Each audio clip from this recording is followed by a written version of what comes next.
મુન્દ્રા તાલુકામાં પશ્ચિમ કચ્છ એસઓજી ભુજ દ્વારા માદક પદાર્થ વિરુદ્ધ મોટી કાર્યવાહી હાથ ધરવામાં આવી છે. મોખા પ્રાગપર રોડ પાસે આવેલા અદાણી પાર્કિંગ વિસ્તારમાં ટેલર અને કન્ટેનરમાંથી હેરોઇનનો જથ્થો મળી આવ્યો હતો. એસઓજીની ટીમે કુલ 185 ગ્રામ હેરોઇન, જેની કિંમત અંદાજે 37 લાખ રૂપિયા થાય છે, તે કબજે કર્યું છે. આ કાર્યવાહીમાં પોલીસે કારજસિંહ કુલબીરસિંહ માનીસ રહેવાસી જફ્ફરવાલા ધરમકોટ પંજાબને ઝડપી પાડ્યો છે.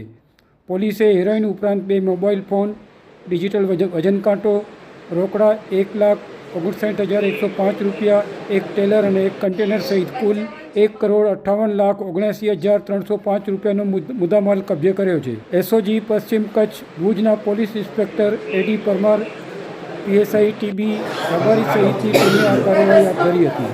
હવે આ હેરોઇન ક્યાંથી આવ્યો અને ક્યાં પહોંચાડવાનું હતું તેમજ સમગ્ર નેટવર્કમાં અને કોણ સંડોવાયેલું છે તે દિશામાં પોલીસે વધુ તપાસ હાથ ધરી છે.